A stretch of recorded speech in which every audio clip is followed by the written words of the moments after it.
Okay, stop me if you've heard this one before. You are running a pre-made campaign. Maybe one you found online, or maybe you picked up one of the official books, like Hoard of the Dragon Queen, Dragon Heist, Into the Abyss, yada yada, one of those. While running this game, your players are traveling to one of the big set pieces that the book describes.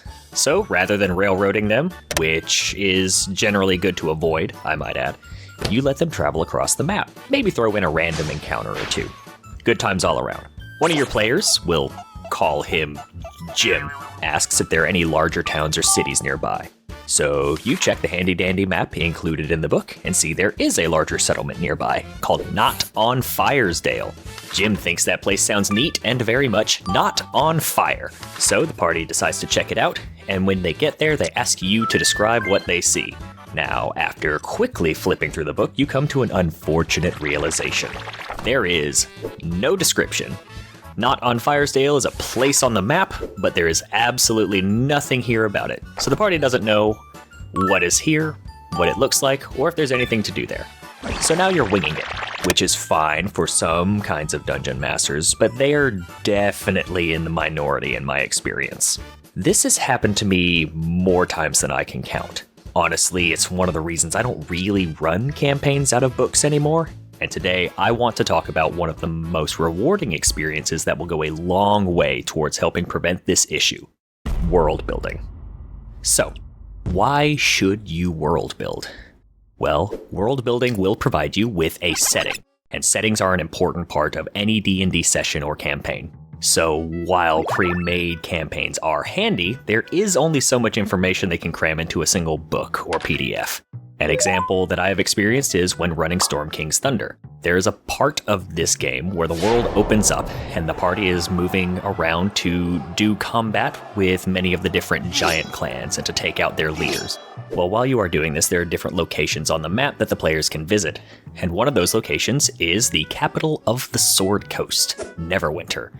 Entire series of books have been written and set in Neverwinter, and D&D has even released an entire module set in Neverwinter called Dragon Heist. You might have heard of it. Really cool. Check that one out.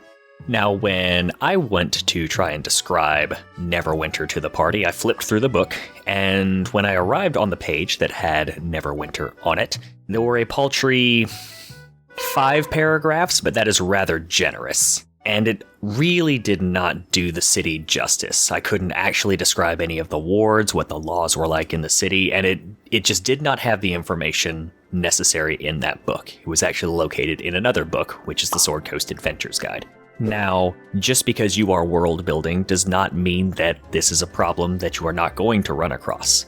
But the bright side of this is that this is your brainchild. You don't have to worry about saying something incorrect and having somebody who's read the books or been in campaigns set in such a location. They won't be there to correct you. This is really the freedom to make a setting your own. If you want there to be a town here at the fork of a river that has an entire economy based on chickens and special flowers that attract fireflies, you are completely within your right to do that without worrying about throwing something off in the greater campaign setting. But be warned, there is a danger here. Remember that Dungeons and Dragons and many other tabletop systems are a cooperative storytelling device. You have provided the setting, but your players at the table are the ones providing characters and ambitions and motivations. Remember that this is a game and not a movie. At some point you need to get to the point where you can let go. Things are not going to go the way that you want them to unless you wind up railroading your party. Let your players contribute as much to this setting and impact this world in ways that are fair and fun. They are sitting down to this session to enjoy themselves just as much as you are. Speaking of cooperative storytelling, if you know the players that you are going to have in your game ahead of time, maybe reach out to some of them, see if they have any ideas to help you with this world building process. It is a lot of work, and anything that you do not specifically have to do will make it a smoother and quicker and easier process. And besides, if your players have invested into this world a little bit, it is much more likely that they are going to be engaged and interested in how these different things are interacting in a world that they helped make. Maybe they want to introduce a band of orcs that roams the southern edge of a mountain range. And if they see that in-game, they're going to be excited because it's something that they created that you are bringing in. This is why backstory ties are so interesting.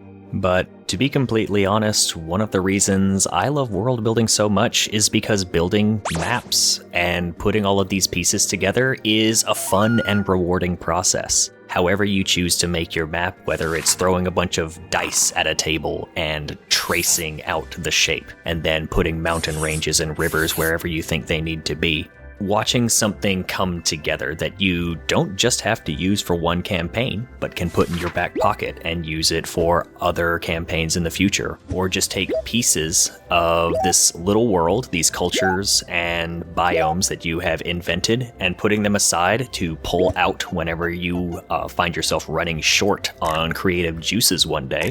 It's going to help you become a better dungeon master. So whether you are new or a little bit more experienced, world building is an excellent creative exercise that will ultimately help you be more prepared in the future. For example, you want to place a small town at the fork of two rivers. It is nearby one of the larger forests in the region, and there are also wide open fields nearby, perfect for farming. Why does the town exist? Do they hunt in the nearby forest using the meat and selling pelts to passersby? Are they a trade hub that has popped up at a crossroad between several cities and regions? Did they use the nearby plains as farmland and establish themselves as a major producer of food for the region, contributing to the local lord's army rations? The thing is, there are no wrong answers, and whatever you decide has the potential to be fun and engaging for your players, without having to scramble through the back pages of a book for a paragraph description because you were caught unprepared. I really hope all of this helps. All of the things that we have discussed today can play a fun and important part of feeling like you and your players are existing in a fleshed out setting in your next tabletop game. Now, as with everything in D&D, most of what we've talked about today does really depend on what works for you and your players. If you are part of a group that just really enjoys going from point A to point B, killing monsters, getting loot, and moving on, that is completely fine. No one's going to tell you your fun is wrong.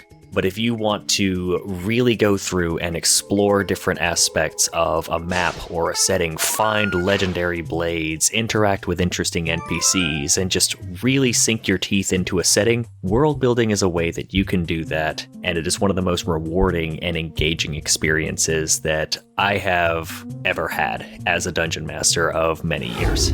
If you like what you heard or found it useful in any way, be sure to like, subscribe, and ring the bell so you can be notified when we upload. While more will definitely be coming down the pipeline, donating to our Patreon makes the process that much easier. If you want to watch us stream, or if you just want to reach out and glare menacingly, our social media links will be in the description. Please remember to eat your Wheaties, drink water, and never forget, we love you. See you next time.